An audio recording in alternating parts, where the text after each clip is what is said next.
Assalamualaikum warahmatullahi wabarakatuh. Good morning everybody. How are you today? Okay.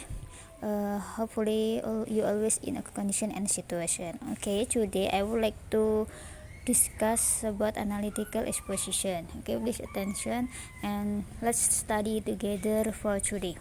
Okay, next.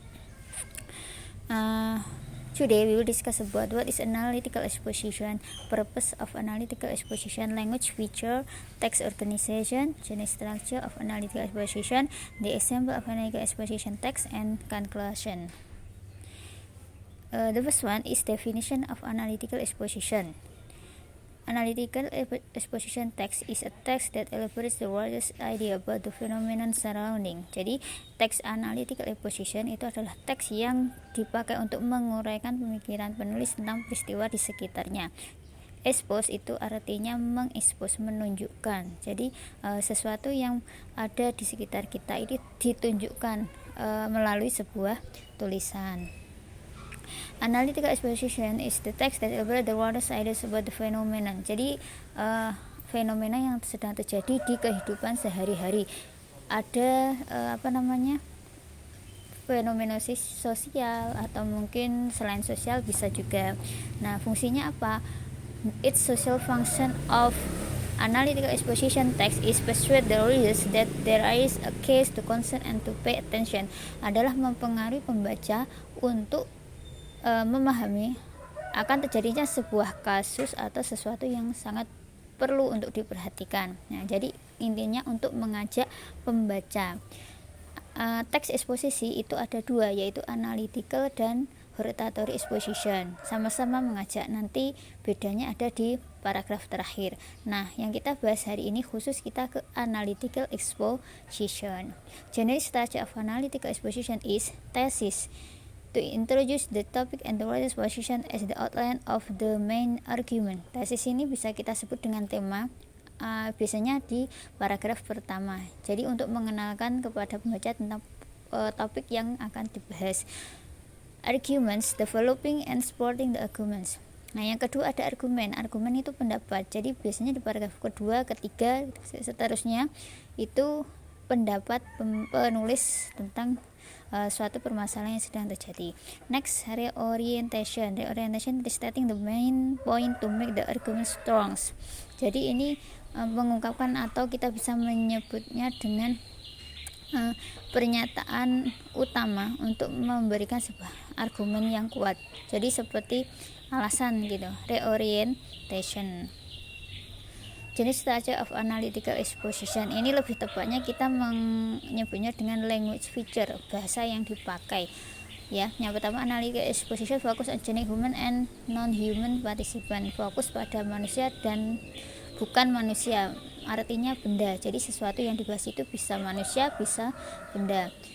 It is mental process, menggunakan proses. Kata kerja proses mental seperti realize, merasakan, feel, nah seperti itu, merasa, things, berpikir dan seterusnya. Jadi kata kerja itu ada macam-macam, ya. Nah, salah satunya ini yang disebut dengan mental proses itu seperti itu, merealisasikan, merasakan, memikirkan, seperti itu. Namanya mental verb.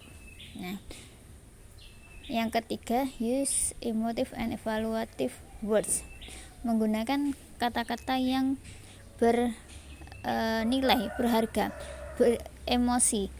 Jadi kata-katanya itu sangat ilmiah gitu ya, dengan alasan yang logis untuk menyampaikan pendapat yang disampaikan akan adanya masalah yang sedang terjadi. Number 4, it's often needs material process, menggunakan kata-kata yang berhubungan dengan proses yang sedang terjadi. Contoh, has polluted, telah dicemari. Nah,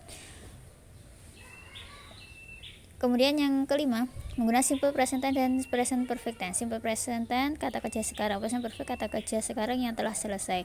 Simple present tense artinya subject plus verb 1.